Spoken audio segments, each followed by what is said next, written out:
बेटा हुण आपां 9वीं क्लास का 6वां अध्याय रेखावां अते कोण जिसनों इंग्लिश च लाइनस एंड एंगल्स कहने आ वो शुरू करन जा रहे हैं। ध्यान नाल देखना तुसीं। सब तो पहलां सानूं कुछ चीज़ां की जानकारी लोड़ींदी है, जिवें समरेखी बिंदु की हुंदे हन। समरेखी बिंदु जे तीन ਜਾਂ ज़्यादा बिंदु एक ही रेखा ते स्थित होण, मतलब जे कुछ बिंदुआं नूं मिलाण नाल एक रेखा बन जाए तो उसनों असीं की कहने आ समरेखी। देखो ना, समरेखी मिलाण नाल रेखा बनना उसनों कहने आ समरेखी। English collinear points if 3 or more points lies on the same line। इसी तरीके नाल असमरेखी बिंदु देखो, असमरेखी साफ पता लग रहा है कि जी जोड़न नाल रेखा ना बने, जे तीन या ज़्यादा बिंदु एक रेखा ते स्थित ना होण, नॉन कोलिनियर पॉइंट्स। ठीक है, हुण देखो ध्यान नाल मैं तीन बिंदु नूं जदों ज्वाइन किया तो मेरे को एक रेखा बन गई, इस करके इन्हां नूं की कहांगे आपां समरेखी बिंदु।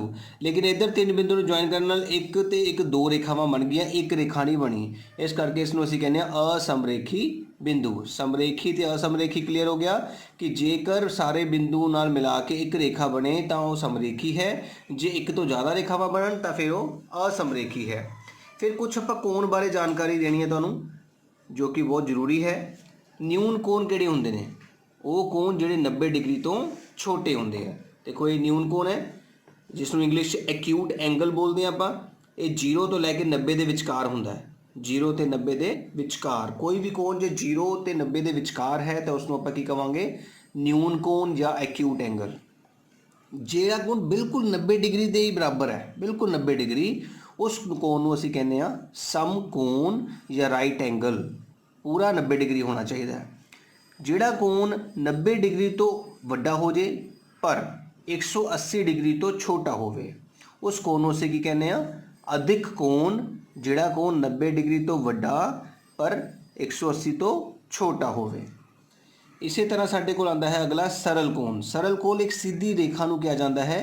इस सरल कोण नूं आपां इसी करके कहने आ स्ट्रेट एंगल, स्ट्रेट लाइन ते बनता है तो ये 180 डिग्री का होंदा है। जिहड़ा कोण एग्जैक्ट पूरा 180 डिग्री का होएगा उस कोण नूं असीं क्या कहने आ सरल कोण। ये कोण बहुत ध्यान नाल देखियो बेटा, ये बहुत घट बच्चों को पता होंदा है। रिफ्लैक्स कोण, रिफ्लैक्स कोण किहड़ा होंदा? आम आपां वाला कोण मनदे आ ना, इस कोण नूं आम आपां कोण कहने आ, लेकिन इस कोण का पिछला हिस्सा इसनूं कहने आपां रिफ्लैक्स कोण। रिफ्लैक्स कोण मीनस रिफ्लैक्स एंगल, जिहड़ा 180 तो वड्डा ते 360 तो छोटा हुंदा है। रिफ्लैक्स कोण दे बारे सवाल आएंगे तुहानूं इस चैप्टर दे विच, इस करके ध्यान रखना है। रिफ्लैक्स कोण बारे थोड़ी डिटेल च जानकारी करते हैं आपां। देखो बेटा, जे कोई AOB कोण है, इसनूं आपां इस तरह का लिखते हैं ना, कोण AOB। इस कोण का नाम होंदा है कोण AOB, लेकिन इस कोण का नाम होंदा है जिहड़ा पिछला है रिफ्लैक्स AOB। फर्क कोई नहीं है, AOB ही है दोनों कोण। एक दे नाल रिफ्लैक्स लगता है पिछले कोण नाल, इस कोण नाल रिफ्लैक्स नहीं लगता है। हुण जे आपां इन्हां दोनों कोणां नूं इकट्ठा कर दईए तो एक सर्कल बनूगा, चक्कर बन जाऊगा ना, जिवें कि आ बनाया मैं। देखो, जे सिंपल कोण ते उसका रिफ्लैक्स कोण जोड़ दिता जाए तो एक कंप्लीट एंगल बनता है, जिहदा कितना माप होंदा है 360 डिग्री होंदा है। ਇਹਦਾ मतलब एक सिंपल कोण ते उसके रिफ्लैक्स कोण का जोड़ हमेशा कितना होएगा, AOB ते रिफ्लैक्स AOB का जोड़ कितना होंदा है 360 होंदा है। तो जे जो तुहानूं कदे कोई क्वेश्चन आ जाता है कि तुहानूं सिंपल AOB कोण मैं 70 डिग्री दे देवां ते पुछ लवां कि रिफ्लैक्स AOB कितना होएगा, तो तुसीं रिफ्लैक्स AOB किद्दां कढोगे?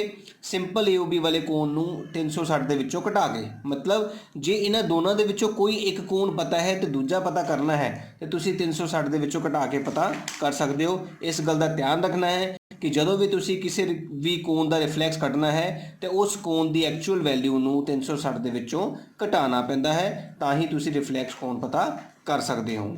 इस तो बाद साडे कोल आंदा है एक रेखी जोड़ा। बेटा, रेखी जोड़ा की हुंदा है?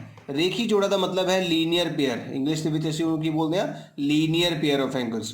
कभी भी तुहाडे कोल एक स्ट्रेट लाइन आ जाए, देखो आ स्ट्रेट लाइन है, आ भी स्ट्रेट लाइन है, ये भी स्ट्रेट लाइन है। देखो ध्यान नाल बिल्कुल इस स्ट्रेट लाइन के उत्ते जे कोई एक लाइन उस स्ट्रेट लाइन को कट करके दो कोण बना देंदी है। देखो दो कोण बन गए, दो कोण बन गए, तो इन्हां दोवें कोणां दा जोड़ हमेशा ही 180 हुंदा है। याद रखना है, एक सीधी लाइन के उत्ते जिहड़े कोण बनते हैं ਜਿਹਨੂੰ ਆਪਾਂ ਪਿੱਛੇ ਹੁਣੇ ਵੀ ਕੀਤਾ ਸੀਗਾ, ਸਿੱਧੀ ਲਾਈਨ ਤੇ ਸਟ੍ਰੇਟ ਐਂਗਲ ਰੇਖੀ ਕੋਣ ਕੀਤਾ ਸੀ ਨਾ ਆਪਾਂ, ਸਰਲ ਕੋਣ। ਤੇ ਇਹ ਵੀ ਇੱਕ ਸਰਲ ਕੋਣ ਹੀ ਹੈ। ਦੇਖੋ ਇਸ ਦੇ ਉੱਤੇ ਜਿੰਨੇ ਵੀ ਕੋਣ ਬਣ ਰਹੇ ਆ ਉਹਨਾਂ ਦਾ ਜੋੜ ਕਿੰਨਾ ਹੁੰਦਾ ਹੈ 180। ਇਸ ਕਰਕੇ x ਜਮਾ y ਬਰਾਬਰ 180, a ਜਮਾ b ਬਰਾਬਰ 180, m ਜਮਾ n ਬਰਾਬਰ 180। ਇਸ ਤਰ੍ਹਾਂ ਇਸ ਫਾਰਮੂਲੇ ਦਾ ਯੂਜ਼ ਅਸੀਂ ਕਦੋਂ ਕਰਾਂਗੇ, ਜਦੋਂ ਸਾਡੇ ਕੋਲ x ਦਾ ਮੁੱਲ ਪਤਾ ਹੋਏਗਾ 40 ਤੇ y ਦਾ ਮੁੱਲ ਪਤਾ ਕਰਨਾ ਹੋਏਗਾ, ਤੇ ਫਿਰ ਆਪਾਂ 40 ਜਮਾ y ਬਰਾਬਰ 180 ਕਰਕੇ y ਦਾ ਮੁੱਲ ਪਤਾ ਕਰ ਸਕਦੇ ਹਾਂ। ਮਤਲਬ ਕਦੇ ਵੀ ਰੇਖੀ ਜੋੜਾ ਇੱਕ ਲਾਈਨ ਦੇ ਉੱਤੇ ਦੋ ਕੋਣਾਂ ਦੇ ਵਿੱਚੋਂ ਕੋਈ ਇੱਕ ਕੋਣ ਦਿੱਤਾ ਹੋਵੇ ਤੇ ਦੂਸਰਾ ਪਤਾ ਕਰਨਾ ਹੋਵੇ ਤਾਂ ਅਸੀਂ ਉਸ 'ਤੇ ਰੇਖੀ ਜੋੜਾ ਦਾ ਫਾਰਮੂਲਾ ਅਪਲਾਈ ਕਰਦੇ ਹਾਂ। ਇਸ ਤੋਂ ਬਾਅਦ ਆਉਂਦਾ ਹੈ ਸਾਡੇ ਕੋਲ ਸਿਖਰ ਸਨਮੁਖ ਕੋਣ, ਵਰਟੀਕਲੀ ਆਪੋਜ਼ਿਟ ਐਂਗਲ। ਇਹ ਇਸ ਦਾ ਕੀ ਮਤਲਬ ਹੈ ਕਿ ਜਦੋਂ ਵੀ ਤੁਹਾਡੇ ਕੋਲ ਦੋ ਲਾਈਨਾਂ ਬਿਲਕੁਲ ਕ੍ਰਾਸ ਕਰ ਜਾਣ, ਜਿੱਦਾਂ ਆਹ ਕ੍ਰਾਸ ਹੁੰਦਾ ਹੈ, ਜਦੋਂ ਦੋ ਲਾਈਨਾਂ ਬਿਲਕੁਲ ਕ੍ਰਾਸ ਕਰਦੀਆਂ ਨੇ ਤਾਂ ਆਮਣੇ ਸਾਹਮਣੇ ਵਾਲੇ ਕੋਣ, ਦੇਖੋ A ਕੋਣ B ਕੋਣ ਦੇ ਬਰਾਬਰ ਹੋਏਗਾ ਤੇ C ਕੋਣ D ਕੋਣ ਦੇ ਬਰਾਬਰ ਹੋਏਗਾ। ਆਮਣੇ ਸਾਹਮਣੇ ਵਾਲੇ ਕੋਣ ਜਿਹੜੇ ਆ ਉਹ ਆਪਸ ਵਿੱਚ ਬਰਾਬਰ ਹੁੰਦੇ ਹਨ, ਇਹਨਾਂ ਨੂੰ ਕਹਿੰਦੇ ਆ ਅਸੀਂ ਵਰਟੀਕਲੀ ਆਪੋਜ਼ਿਟ ਐਂਗਲ। ਲੱਗੀ ਸਮਝ। ਇਸ ਤੋਂ ਬਾਅਦ ਇੱਕ ਤੁਹਾਨੂੰ ਮੈਂ ਪਹਿਲਾਂ ਵੀ ਦੱਸਿਆ ਹੋਇਆ ਹੈ ਕਿ ਜਦੋਂ ਵੀ ਤੁਹਾਡੇ ਕੋਲ Z ਬਣ ਜਾਏ, Z ਦਾ ਉੱਪਰਲੀ ਲਾਈਨ ਤੇ ਥੱਲੜੀ ਲਾਈਨ ਸਮਾਂਤਰ ਹੋਣੀ ਜ਼ਰੂਰੀ ਹੈ, ਤਾਂ ਉਸ ਦੇ ਅੰਦਰਲੇ ਕੋਣਾਂ ਨੂੰ, ਜਿਹੜੇ Z ਦੇ ਅੰਦਰਲੇ ਕੋਣ ਆ, ਇਹਨਾਂ ਨੂੰ ਬੋਲਦੇ ਆ ਆਪਾਂ ਇਕਾਂਤਰ ਕੋਣ,